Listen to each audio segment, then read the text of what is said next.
자, 앞으로 한 3시간 정도는 먼저는 성령께서 어떤 분임을 얘기하고, 그 다음에 특별히 성령이 그리스도 예수를 나타내고 있는 분이다 라고 하는 것을 얘기하고, 그 다음에 또 그리스도 예수는 아버지 하나님을 나타낸다 라고 하는 관점에서 한 3시간 정도 말씀을 전하도록 하겠습니다. 먼저 성령에 관한 얘기를 좀 해보겠습니다. 하나님의 성령에 관해서 구약 성경에도 많이 언급하고 있는데요.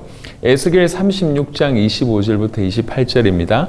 맑은 물을 너희에게 뿌려서 너희로 정결하게 하되 곧 너희 모든 더러운 곳에서와 모든 우상 숭배에서 너희를 정결하게 할 것이며, 또 새 영을 너희 속에 두고 새 마음을 너희에게 주되 너희 육신에서 굳은 마음을 제거하고 부드러운 마음을 줄 것이며, 또 내 영을 너희 속에 두어 너희로 내 율례를 행하게 하리니 너희가 내 규례를 지켜 행할지라. 내가 너희 조상들에게 준 땅에서 너희가 거주하면서 내 백성이 되고 나는 너희 하나님이 되리라 라고 하는 구절이 있습니다. 우리 주님이 우리에게 새 영을 주신다고 합니다. 그때에는 우리에게 새 마음을 주고 굳은 마음을 제거하고 부드러운 마음을 주신다고 얘기합니다. 주의 성령이 우리 안에 들어오셔서 구체적으로 나타나는, 주의 성령으로 말미암아 나타나는 그런 모습들입니다. 굳은 마음이 제거되어지고 부드러운 마음으로 살게 됩니다.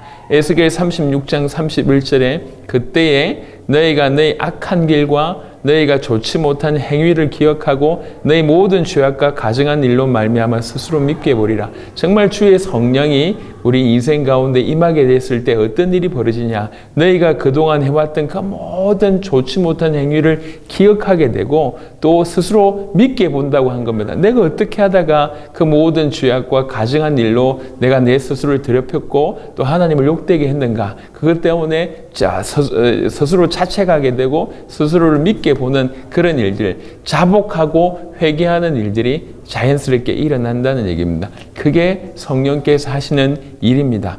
고린도전서 12장 3절 그러므로 내가 너에게 알리노니 하나님의 영으로 말하는 자는 누구든지 예수를 저주할 자라 하지 아니하고 또 성령으로 아니하고는 누구든지 예수를 주시라 할 수 없느니라. 진실로 성령은 예수님을 주라고 하는 사실을 깨닫게 하시고 그 깨달음을 주셔서 믿는 자로 하여금 예수님을 주라고 고백할 수 있도록 돕는 일을 하십니다. 로마서 8장 2절에 이는 그리스도 예수 안에 있는 생명의 성령의 법이 죄와 사망의 법에서 너를 해방하였습니다. 이 생명의 성령이라고 하는 표현이 있습니다.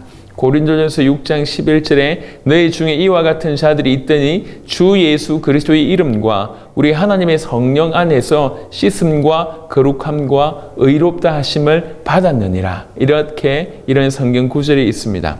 성령 안에서 진정한 씻음과 거룩함과 의롭다 하심을 받게 된다고 하는 것입니다. 에베소 5장 18절에 술 취하지 말라 이는 방탕한 것이니 오직 성령의 충만함을 받으라. 술 취한 것과 비교해 봤을 때 약간은 평범하지 않고 정상같이 보이지 않는다는 거죠. 주의 성령이 임했을 때 너무나 감사하고 즐겁고 기쁘고 마음이 힘이 넘치고 이런 부분들이 술 취한 모습하고 거의 비슷하지만 완전히 다른 차원입니다.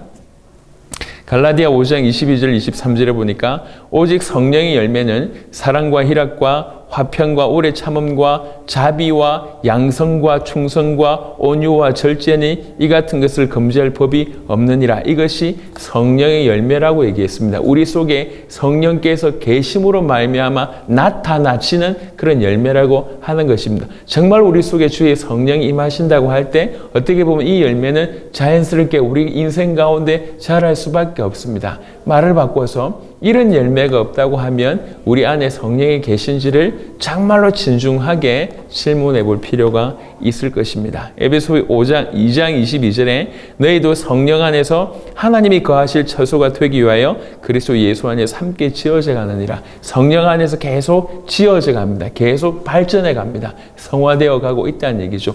이런 하나님의 성령을 따라서 행할 것을 성경 우리에게 말씀하고 계십니다. 갈라디아 5장 16절에 내가 이르노니 너희는 성령을 따라 행하라. 그리하면 육체의 욕심을 이루지 아니하리라. 정말 구원받은 자들이 주의 성령과 함께 사는, 주의 성령이 그 안에 살고 계시는 이 축복을 받은 모든 성도들은 당연히 주님의 인도하심을 따라가는 것입니다. 성령을 따라 행하는 것이 가장 정상적이고 올바른 것입니다. 갈라디아 5장 18절에 너희가 만일 성령의 인도하신 바가 되면 율법 아래에 있지 아니하리라. 율법이 도움이 되지만 성령 아래에 정말로 있다고 하면, 성령이 인도하신 바가 된다고 하면 율법의 메인 정도가 아니라 율법의 요구를 이루어지게 할 뿐만 아니라 그 율법 아래에 있지 아니하는 삶을 살게 되는 겁니다. 어쩔 수 없이 법을 지켜야 되는 것이 아니라 성령 인도하심을 받아보면 그냥 내 삶 가운데 그 율법은 자연스럽게 지켜지고 있는 것을 깨닫게 될 것입니다. 갈라디아 5장 25절에 만일 우리가 성령으로 살면 또한 성령으로 행할지니, 그렇습니다. 성령의 인도함을 받고 성령을 따라 행하고 성령으로 행해야 됩니다. 빌립보 3장 3절에 하나님의 성령으로 봉사하며 그리스도 예수로 자랑하고 육체를 신뢰하지 아니하는 곧 우리가 할례파라. 이게 정말 우리에게 필요한 것 같습니다. 하나님의 성령으로 봉사하고 성령이 주신 힘으로 봉사하고 그 다음에 그리스도 예수로 자랑하고, 정말로 성령이 인도하신 바가 되면 우리를 통해서 그리스도를 자랑할 수밖에 없고 예수님을 주라고 신뢰할 수밖에 없고, 성령이 인도하시는 바가 되면 율법 아래 있지 아니하는 그런 삶을 살게 되고 성령이 우리 안에서 역사하심으로 수많은 열매를 맺어지게 하는 그런 일을 하게 합니다.